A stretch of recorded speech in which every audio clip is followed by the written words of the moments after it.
Il existe un film qui ne s'est pas contenté de divertir le public. Il a modifié l'ADN entier du cinéma hollywoodien. Shaft, sorti en 1971, et réécrivit les règles définissant qui avait le droit d'être un héros sur grand écran. Voici 15 faits de coulisses étranges sur ce film révolutionnaire qui vont transformer totalement votre façon de le regarder. Et un bonus, renversant gardé, pour la toute fin. Une révélation dont presque personne ne parle encore après 5 décennies. Abonnez-vous, likez et laissez un commentaire, parce que la liste commence maintenant. Numéro 1. Shaft était à l'origine écrit pour un personnage blanc.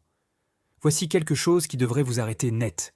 Le personnage que vous connaissez comme le détective privé noir le plus cool de l'histoire du cinéma n'a failli jamais exister. Quand Ernest Tidyman adapta son propre roman pour l'écran, il prit une décision stupéfiante. Il réécrivit John Shaft en homme blanc. Laissez ça reposer. Tidyman lui-même avait créé Shaft comme un homme noir dans son roman de 1970. Mais face à Hollywood, il changea entièrement la race du personnage. Son raisonnement était douloureusement simple. Il croyait qu'un acteur principal blanc aurait de meilleures chances de succès dans l'industrie cinématographique de 1971. C'était une époque où les acteurs noirs ne se voyaient presque jamais confier les rôles principaux d'un grand film d'action. Les studios ne pariaient tout simplement pas sur eux pour ces rôles. Tout bascula quand le légendaire photographe et cinéaste Gordon Parks s'impliqua en tant que réalisateur. Parks, faisant déjà l'histoire en étant l'un des premiers réalisateurs noirs à diriger un film de grand studio, lut le scénario de Tidyman et vit immédiatement ce qui devait changer. Il se battit avec acharnement pour restaurer l'identité du personnage et pour le casting de Richard Roundtree, un mannequin et acteur alors pratiquement inconnu. Parks comprenait exactement ce qui était en jeu. Il ne s'agissait pas simplement de rester fidèle à la source. Il s'agissait d'offrir au public noir un héros dans lequel il pourrait pleinement se reconnaître. Confiant, puissant, sans excuse. Cette seule décision créative changea la trajectoire entière du film et contribua à lancer ce que le monde allait connaître sous le nom de blaxploitation. Numéro 2. Le film sauva littéralement la MGM de la faillite. En 1971, Metro-Goldwyn-Mayer était en chute libre. Le studio qui avait offert au monde Le Magicien d'Oz et Chantons sous la pluie saignait de l'argent et vacillait au bord de l'effondrement total. Les dirigeants cherchaient désespérément n'importe quoi susceptible de les ramener du précipice.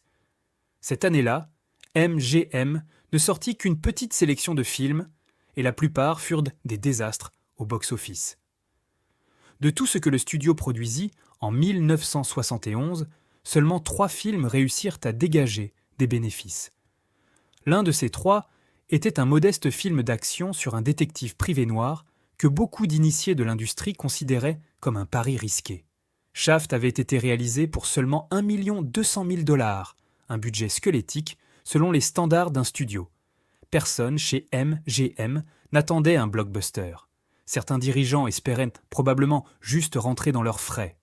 À la place, le film engrangea un stupéfiant 10,8 millions de dollars rien que la première année, avec 7 millions provenant des ventes au box-office domestique. C'est un retour sur investissement de presque 9 pour 1. Cette manne financière colossale donna à MGM la marge de manœuvre dont elle avait désespérément besoin. Des observateurs de l'industrie créditèrent plus tard Shaft d'avoir littéralement maintenu le studio en vie, faisant de lui l'un des films les plus importants de la longue histoire de MGM, pour des raisons n'ayant absolument rien à voir avec l'art ou les récompenses. Numéro 3. Isaac Hayes faillit perdre son Oscar pour une raison bureaucratique absurde. Isaac Hayes créa l'un des morceaux de musique de film les plus iconiques de l'histoire.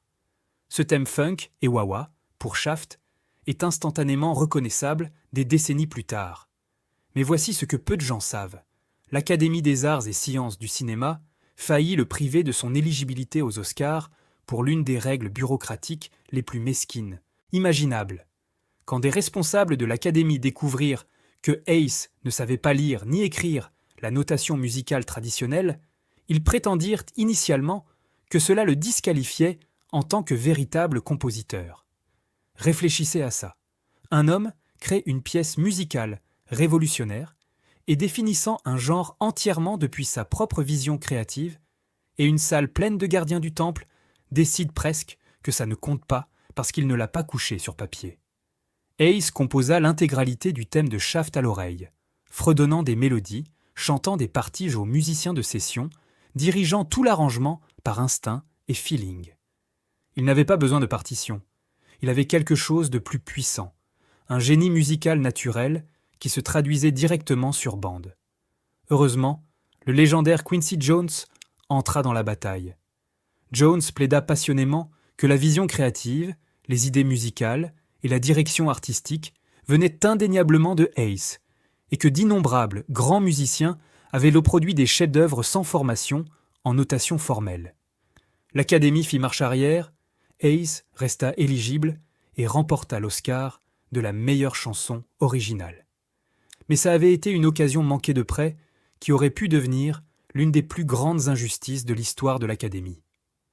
Numéro 4. Hayes avait auditionné pour le rôle principal.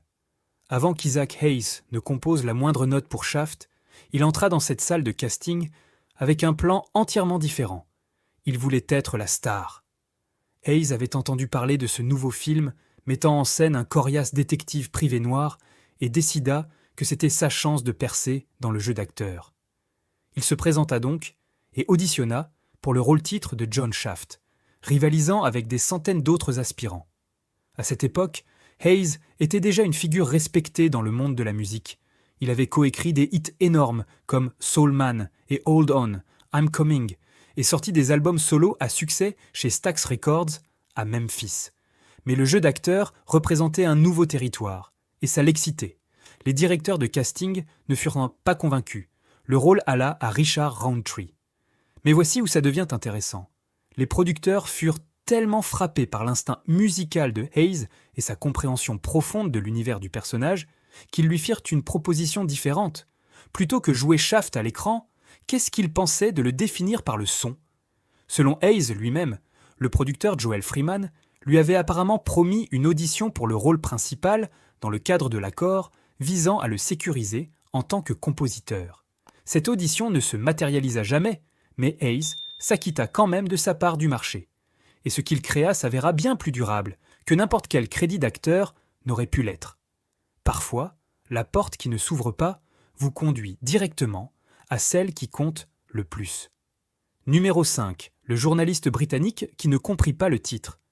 Quand Gordon Parks s'envola pour Londres afin de promouvoir Shaft, il tomba dans l'une des situations de presse les plus embarrassantes de sa vie.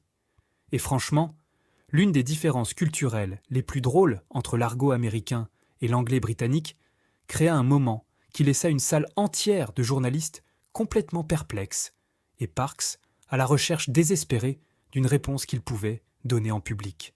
Lors d'une séance de questions-réponses, après une projection de presse, un journaliste britannique genuinement déconcerté leva la main et demanda à Parks ce que le mot « shaft » signifiait réellement en termes américains. Le journaliste n'était pas provocateur. Il ignorait simplement la signification argotique du titre et voulait aider les audiences britanniques à comprendre le film. Parks fut complètement pris de court. Plutôt que d'essayer d'expliquer le verlan de rue américain à une salle pleine de journalistes britanniques respectables, il prit une voix plus directe. Il sourit, leva la main et pointa son majeur vers le plafond. Il dit à la salle que c'était la réponse la plus honnête qu'il pouvait donner. Mais ce n'était même pas la meilleure partie. Le journaliste, encore insatisfait, enchaîna en demandant pourquoi les personnages se traitaient mutuellement de Mother tout au long du film. Parks n'avait aucune idée de comment s'attaquer à ça. Heureusement, une femme dans le public vint à son secours. Elle suggéra au journaliste de penser à une célèbre marque de confiture, d'en retirer les 2 premières lettres, d'ajouter un F, et il aurait l'image. Parks décrivit plus tard tout l'échange comme l'un des moments les plus mémorables de toute la tournée promotionnelle. Numéro 6. Richard Roundtree battit 200 autres acteurs. La compétition pour jouer John Shaft fut intense. Plus de 200 acteurs se présentèrent pour auditionner pour ce que tout Hollywood reconnaissait comme un rôle potentiellement fondateur de carrière. Et parmi eux, débarquait un jeune homme sans presque aucune expérience filmographique, rivalisant contre des performeurs aguerris au CV bien plus impressionnants. Richard Roundtree était apparu dans exactement un film précédent. Un petit rôle dans une comédie à caméra cachée de 1970. Son parcours était principalement dans le mannequinat et quelques travaux de scène avec le Negro Ensemble Company, où il avait incarné la légende de la boxe Jack Johnson dans La Grande Espérance Blanche. Sur le papier, il n'était pas le meilleur pari dans un champ de 200. Mais Gordon Parks vit quelque chose en Roundtree pendant ses auditions que personne d'autre ne pouvait fabriquer. Il repéra la combinaison parfaite de dureté, d'intelligence brute et de charisme naturel que le personnage exigeait. Le genre de choses qu'on n'apprend pas dans une école d'acteurs. Le genre de choses qu'on a ou qu'on n'a pas. La décision s'avéra être l'un des choix de casting les plus brillants de l'histoire du cinéma. L'interprétation de Shaft par Roundtree ne lança pas seulement sa carrière, elle l'établit comme le premier véritable héros d'action noire dans le cinéma grand public, créant un modèle qui résonnerait à travers les films d'action pendant les 50 années suivantes. Numéro 7. Le vrai Bumpy Jonas. Le patron du crime menaçant qu'incarna Moses Gunn dans Shaft n'était pas juste une création fictive sortie de nulle part. Bumpy Jonas était directement inspiré de l'un des gangsters réels les plus notoires de l'histoire américaine. Un homme dont l'influence sur le crime, la culture et la narration populaire s'étend sur plus d'un demi-siècle. Ellsworth Bumpy Johnson domina le monde souterrain de Harlem des années 30 aux années 60, construisant un empire criminel ancré dans le jeu illégal, le trafic de drogue et la violence organisée.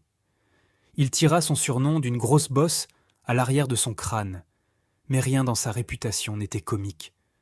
Il avait des connexions avec de puissantes familles criminelles à travers le pays et aurait joué un rôle clé dans le meurtre de Dutch Schultz, l'un des gangsters les plus redoutés de l'ère de la Prohibition. Ce qui rendait Johnson particulièrement fascinant, c'était son rôle de mentor. Il prit un jeune Frank Lucas sous son aile et lui enseigna le commerce de la drogue.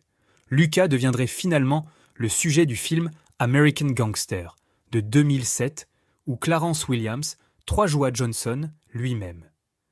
Mais ce ne fut pas le seul retour d'Hollywood à l'histoire de Bumpy Johnson.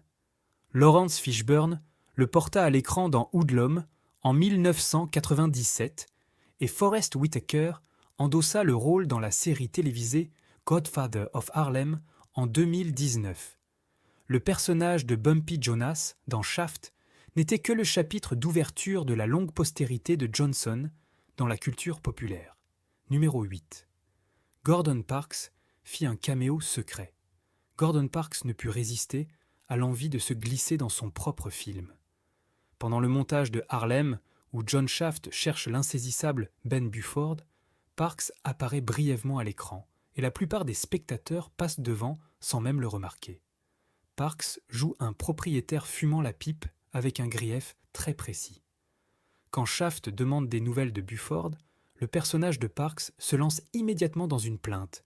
Le type lui doit 6 mois de loyer en retard et il essaie de le retrouver tout autant que Shaft. C'est un petit moment, mais parfaitement calibré. Une touche de frustration new-yorkaise du quotidien qui humanise le monde que Shaft traverse.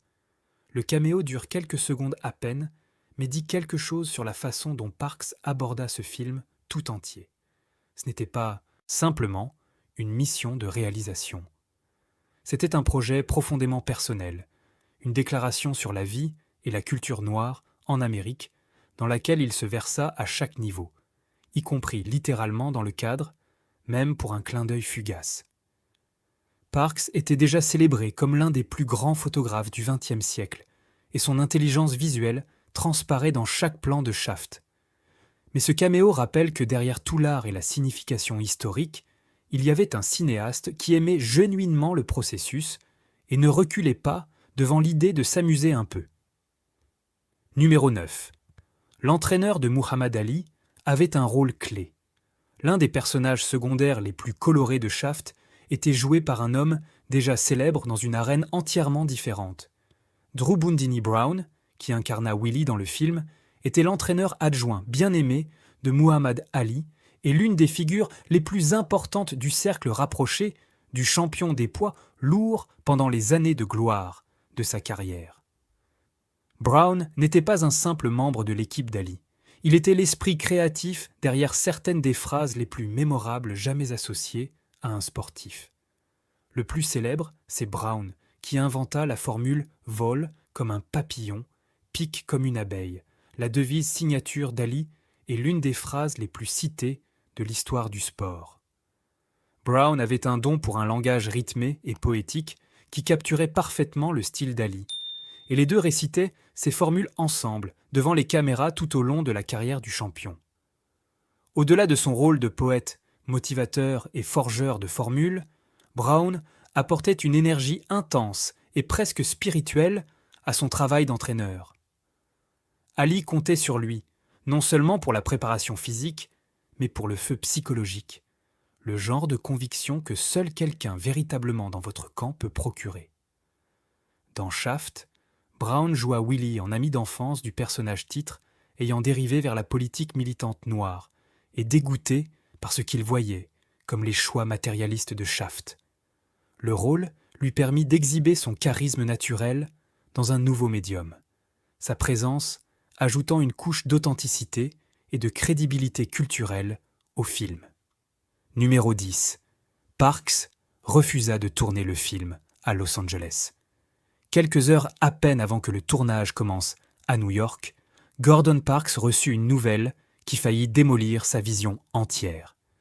Des dirigeants de MGM avaient décidé, à la dernière minute, que filmer à Manhattan était trop coûteux et compliqué.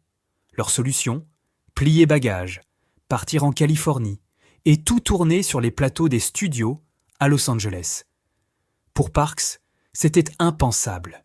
Il comprenait quelque chose que les costumes du studio ne saisisseront pas, que New York n'était pas juste un décor pour Shaft. C'était le film lui-même, l'énergie âpre de Harlem, le pouls de Times Square, la vie souterraine de Greenwich Village. Ces choses ne se fabriquaient pas sur un plateau hollywoodien. Elles étaient l'âme de l'histoire. Alors Parks fit un geste qui aurait pu ruiner sa carrière avant qu'elle ne commence vraiment. Il s'envola pour Los Angeles, entra dans une réunion avec les principaux dirigeants de MGM et posa un ultimatum. Soit on le laissait tourner à New York comme prévu, soit il s'en allait. Dans son autobiographie, Parks se souvint avoir dit au patron du studio que le film devait porter l'odeur de New York pour réussir, et qu'il était prêt à perdre sa première grande opportunité de réalisation pour protéger cette vision. Les dirigeants cédèrent, peut-être conscients qu'ils avaient déjà trop investi pour recommencer avec un nouveau réalisateur, ils lui donnèrent son New York. C'était le bon choix. L'atmosphère authentique du film devint l'une de ses qualités définissantes, et les rues de Harlem devinrent aussi iconiques que le personnage qui les arpentait. Numéro 11. Tidyman tua Shaft par frustration.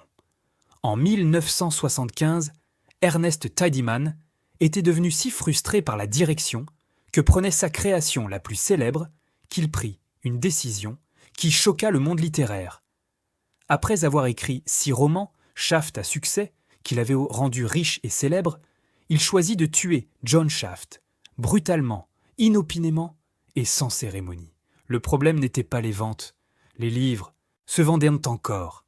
Le problème était la qualité, et ça le rongeait. Il se targuait d'être un artisan doté d'une oreille aiguë pour les dialogues et une voix de personnage authentique. Mais il avait commencé à jongler avec trop de projets simultanément.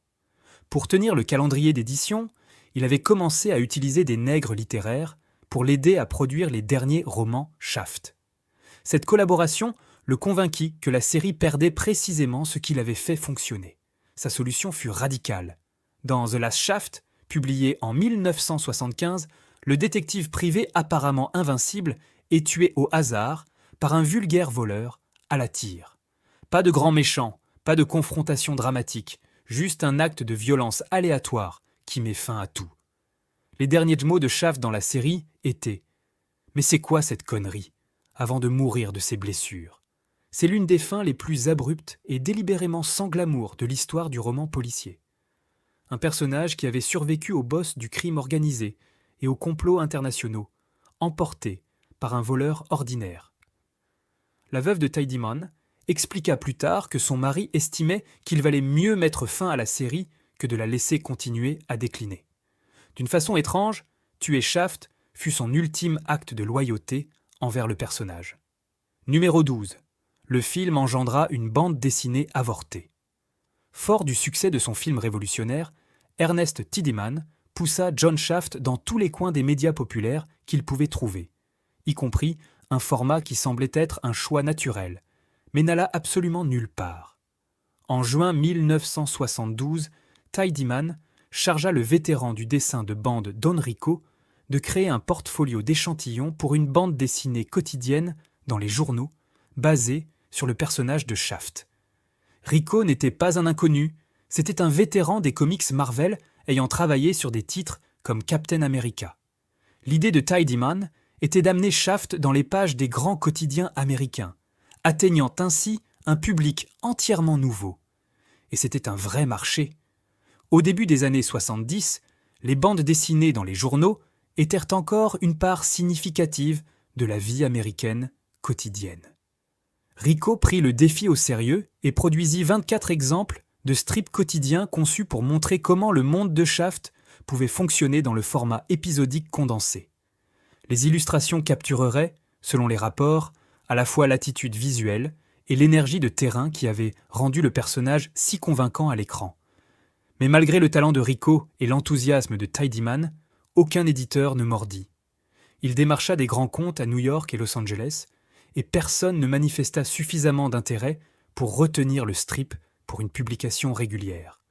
Cette bande dessinée demeure l'une des notes de bas de page les plus intéressantes de l'histoire multimédia de Shaft, une route non empruntée, dont presque personne ne se souvient aujourd'hui. Numéro 13.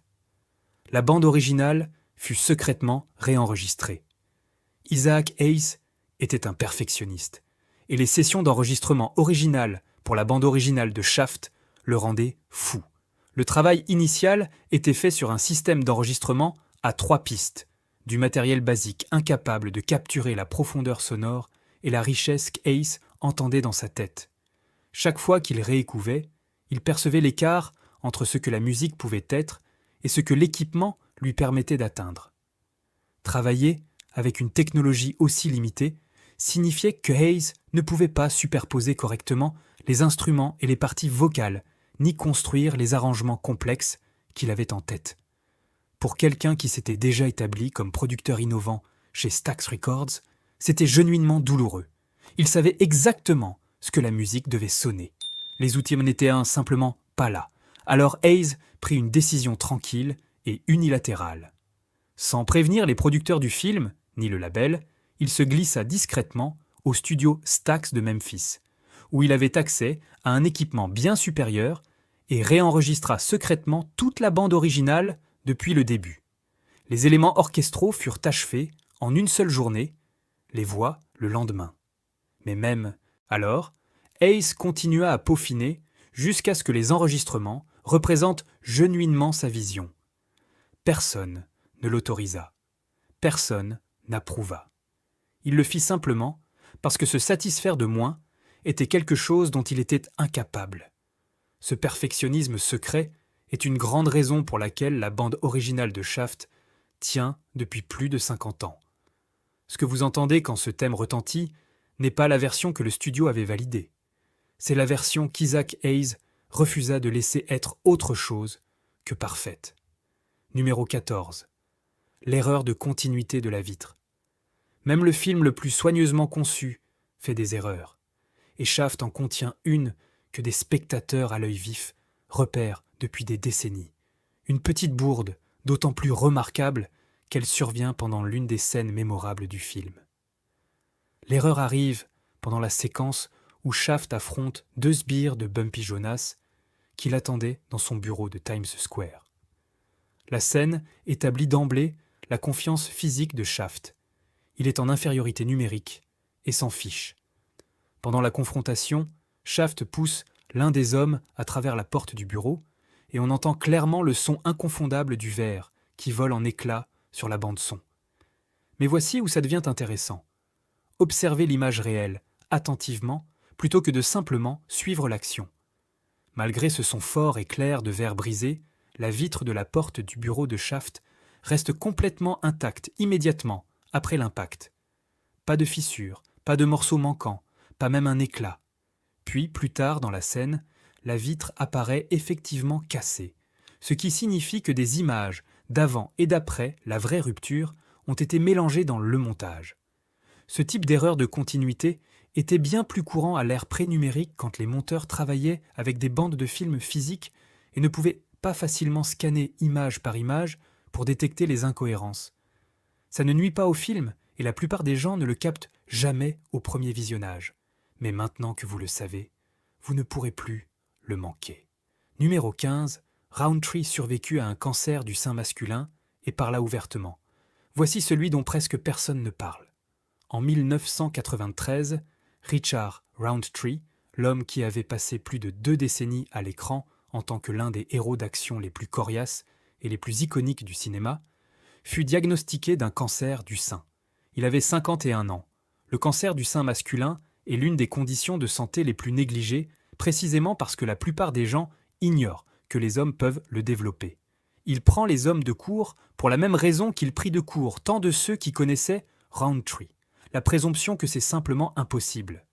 Roundtree nécessita une double mastectomie, une procédure chirurgicale majeure pour prévenir la propagation de la maladie.